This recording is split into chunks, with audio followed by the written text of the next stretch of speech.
First, you have some time to look at questions 1 to 7.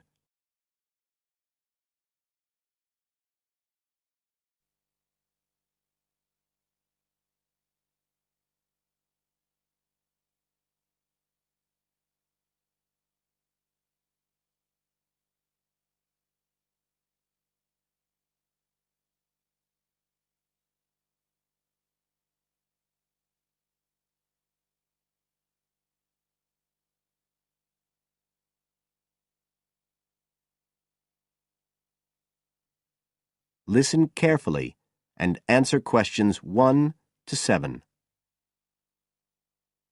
I'm interested in doing some work for the library. Are you the person to speak to? Yes. Right. Well, what sort of work are you interested in? Well, I've just come to live here in Australia. I don't want a full-time job until my children have settled down, but I really need to get out of the house a bit. And I heard you need voluntary workers for various projects. Right. But I don't know if I have the right skills. Well, we do provide training. Oh! We always include an orientation to the library, together with emergency procedures. That's fire regulations, emergency exits, first aid so you can cope with accidents or sudden illness. Things like that which are necessary for anyone who's working with the public. Then we give specialist training for particular projects, like using our database system. I do have quite good computer skills, in fact. Oh, great. Is there any sort of dress requirement? Well, all staff have to wear a name badge, so they can be identified if they go outside the staff-only areas. But apart from that, there aren't many regulations. We ask you to sign in and sign out for insurance purposes, but that's all. How about transport? Do you live locally? Well, not too far away. I'm at Porpoise Beach. My husband needs a car during the day, but it's only about 20 minutes on the bus. In fact, we can reimburse part of your travel expenses in that case. Oh! Would that be the same if I came by car? No, because parking is such a problem here. One thing we are looking for, though, is someone who can drive a minibus. No problem. So, do the projects involve going outside the library? Some, yes, but not all. We've just finished one which involved working with photographs taken of the area 50 or 100 years ago. It basically involved what we call encapsulation. Putting them in some sort of covers to keep them safe? Exactly. It's time-consuming work, and we were very grateful to have help with it. Then, sometime next year, we're hoping to begin working on an initiative involving the sorting and labelling of objects relating to local history. We'll be needing help with the cataloguing. Well, I'd definitely be interested. How about at present? Well, we have a small team who work to support those who are unable to read. Working with the blind? Yes, or other groups who have reading difficulties. We provide volunteers with equipment so that they can take books home with them and read them aloud onto CDs. We're gradually building up a collection that can be lent to those who need them. I can see it would be useful, but I'd really like to do some sort of work where I can get the chance to meet people. How about reading stories to children? That's done by our regular staff. But we do have another project. It's a very long-established scheme which involves helping those who are unable to have direct access to the library. Oh, I noticed someone with a trolley of books when I was at the hospital last week. That sort of thing. That would have been one of ours, yes. It's one of our most popular services.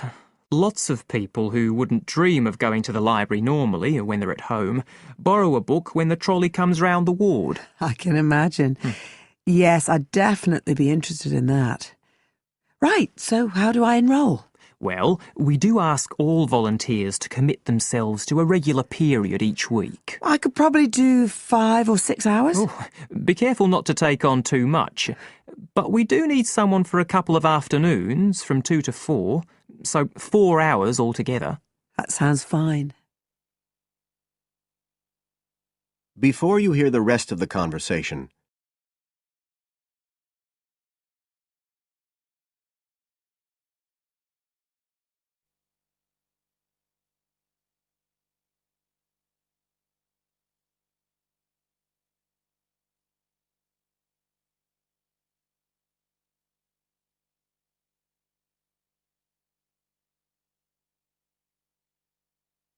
Now listen and answer questions 8 to 10. Right, so here's the application form. It asks the usual questions, name and address and telephone number. You also need to fill in details of who we should get in touch with in case of any accident or problem like that. We do need to have that filled in. And there's a space for date of birth, but that's only if you're over 75, so we won't worry about that. No. Oh, it asks for qualifications. Do I need to provide certificates? They're not necessary. We'll need the names of 2 referees, not relatives or family members, obviously. What else? Signature of parent or guardian. That won't be necessary, as I assume you're over 18. Yes. What's this? It says civil conviction check. That's a document we have to provide by law for those working on projects involving children, so we won't need it in your case. But you will need to sign this separate document. That's a copy of commitment. It's basically an agreement to work according to the library guidelines. So, if you'd like to fill this all in, you can do it here or take it home, whichever you prefer. I'll take it home if that's okay. Right, well, thank you for your time. That is the end of part 1. You now have half a minute to check your answers.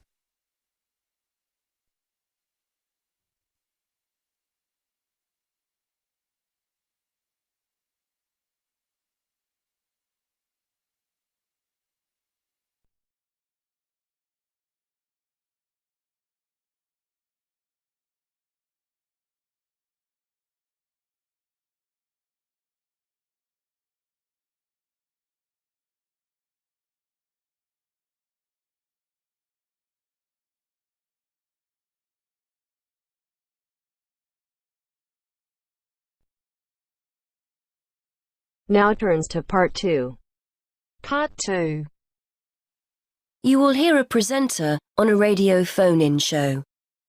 The presenter is talking to a woman who was bitten by a poisonous spider. First, you have some time to look at questions 11 to 15.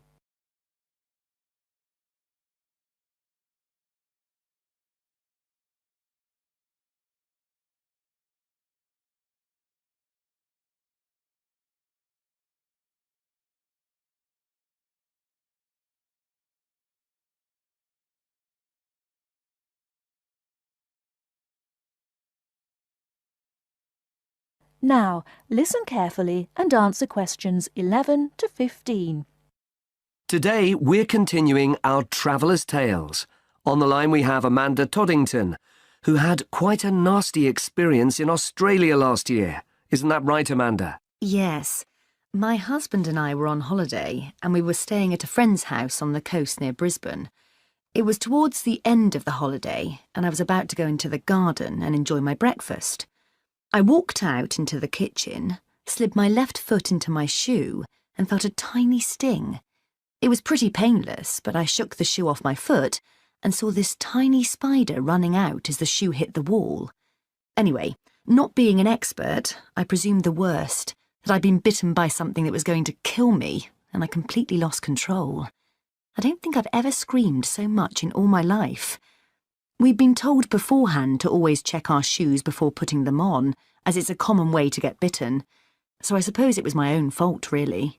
So what was it that had bitten you? Tony, that's our Australian friend, he immediately asked me if I knew what had bitten me, and I pointed to the corner of the room where I'd last seen the spider. He picked up a jar and found the creature in the corner where the shoe had hit the floor. "It's a redback," he said, and he gently placed the jar over the spider. The funny thing was, we'd been talking about some of the creatures we needed to be careful of a few days previously, and as he said the name redback, the conversation came flooding back to me. In particular, the fact that the bite can be extremely painful. I've found out since that the redback is from the same family as the black widow spider, and it's the female that does the damage, which it turned out was what I'd been bitten by. You must have been absolutely petrified. You can say that again. I remember feeling quite confused. I wasn't in a great deal of pain to begin with, and yet I could see from our friends' faces that they were concerned. Tony explained that the venom or poison of the bite spreads quite slowly, so the pain doesn't feel too bad at first. Gwen, Tony's wife, brought an ice pack, and Tony held it against the bite to make it less painful. Apparently, you're not supposed to put a bandage on the area, as this can make it hurt even more. Tony tried to put my mind at rest by explaining that this was quite a common bite, that the hospital would have an antivenom, and that everything would be okay. But I was beginning to panic. We were flying back to the UK the next day, and I really didn't know what to do. Before you hear the rest of the talk, you have some time to look at questions 16 to 20.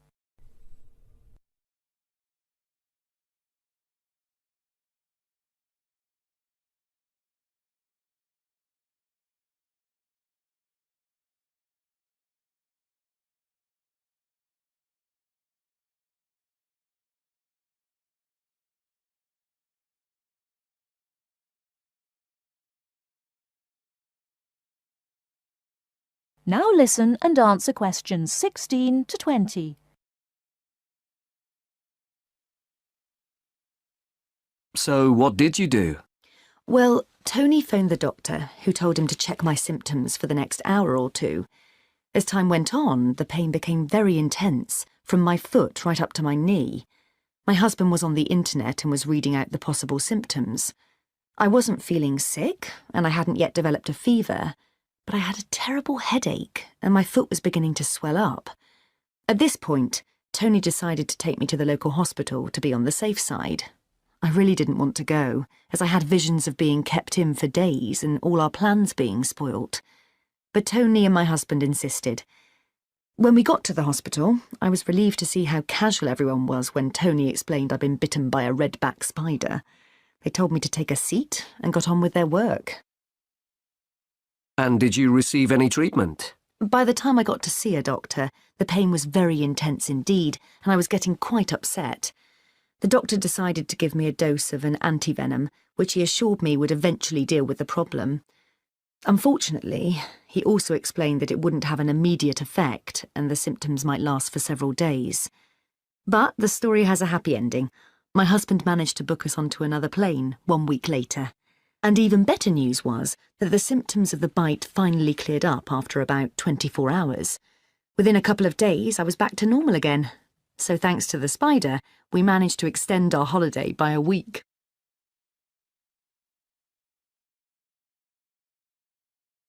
That is the end of part 2.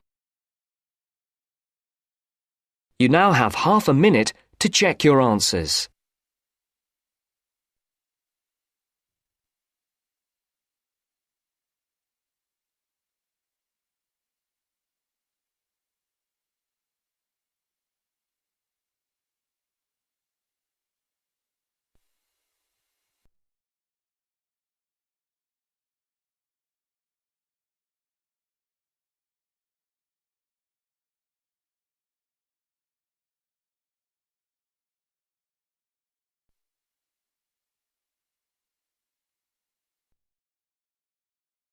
Now turns to part 3.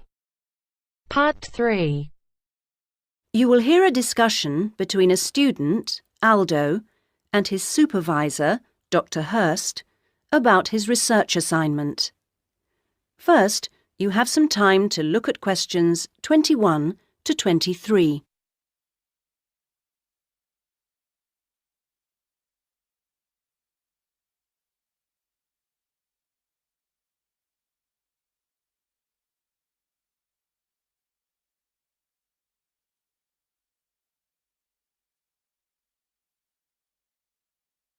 Now listen to the first part of the conversation and answer questions 21 to 23.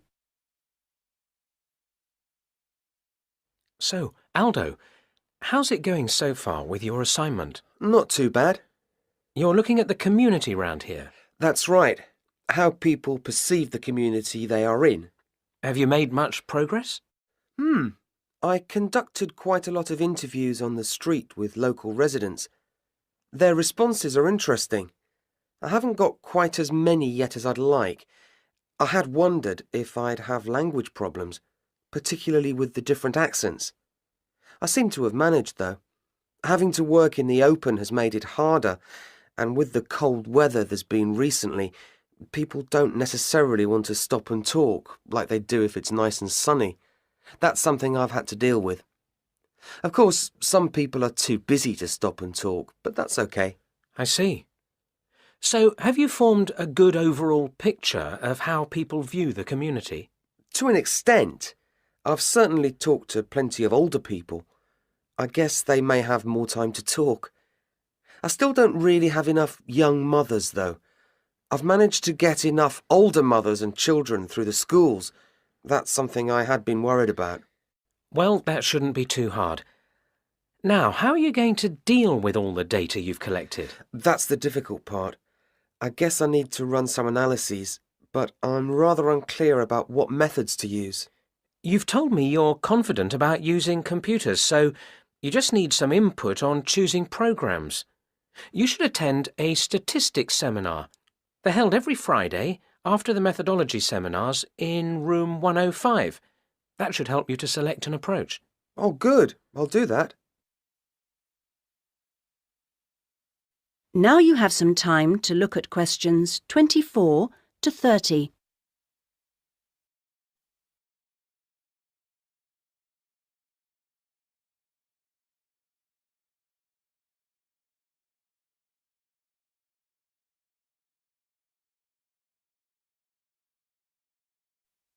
Now you have some time to look at questions 24 to 30. Meanwhile, let's hear something about what you've learned.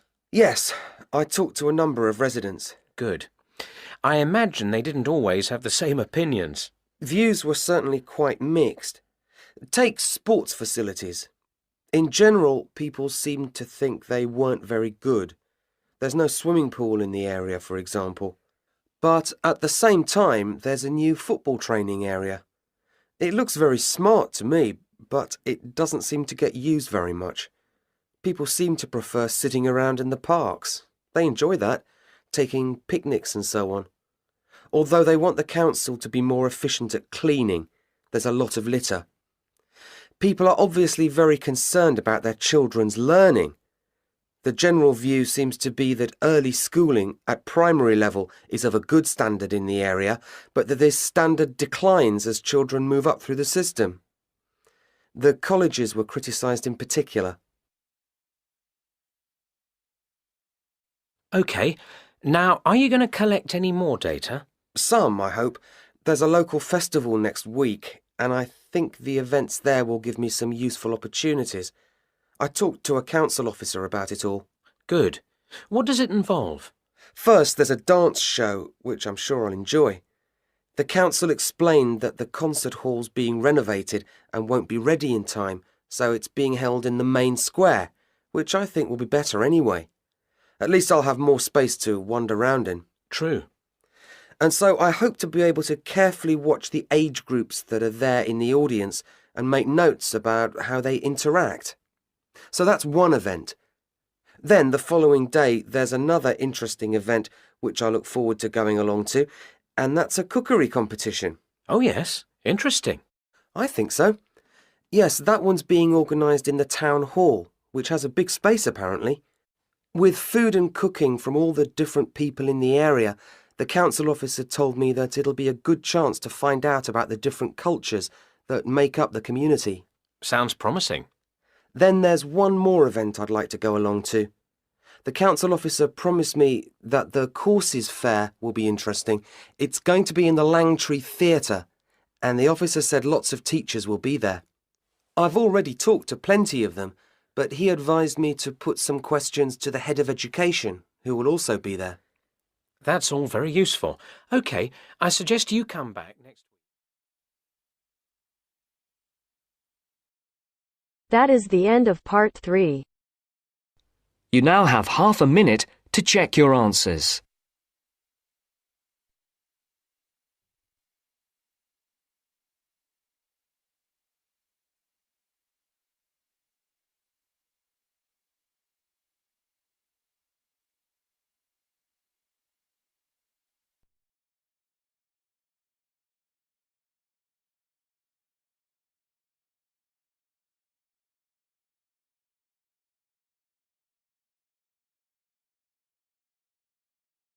Now turns to Part 4.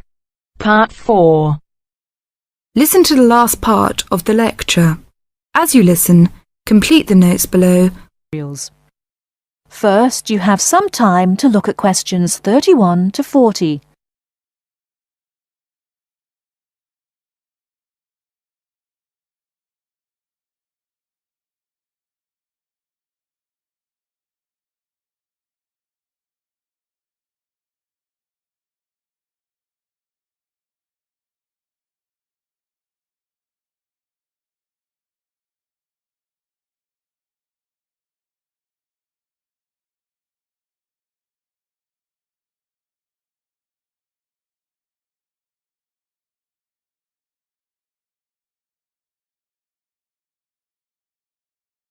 Now listen carefully and answer questions 31 to 40.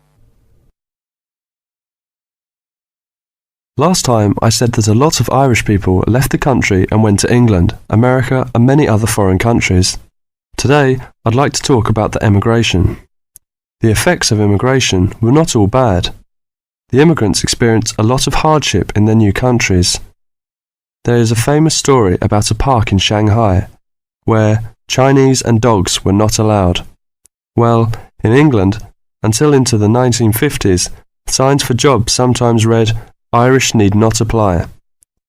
The immigrants often experienced discrimination, but they formed many organisations to look after their fellow immigrants. Many of these organisations later became very important. In America, the Irish chose politics as the way forward, and significant cities were controlled by Irish politicians. This movement reached its peak with the election of John F. Kennedy in 1960. His grandparents came from Ireland, and his election had a significant impact in Ireland, helping the process of recovery of self-confidence which we have today. Today, there are 70 million people of Irish descent living outside Ireland.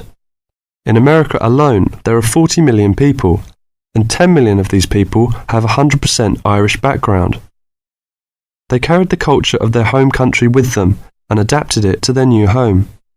They made changes which would be unthinkable in the home country, and we often laughed at the Yankees' Irishness. In fact, any immigrant who came back to live in Ireland, often after many years, found it very difficult to fit into Irish society again. They had been changed by the experience. These immigrants have always had an interest in the old country.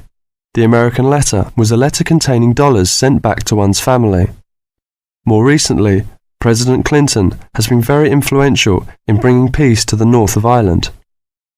Riverdance itself was the idea of a dancer who was American, who applied American methods to traditional dancing, and the fusion was immediately popular.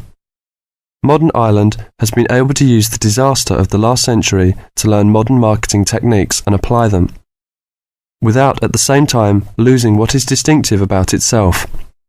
Riverdance is a demonstration of that distinctiveness. That is the end of Part 4. You now have half a minute to check your answers.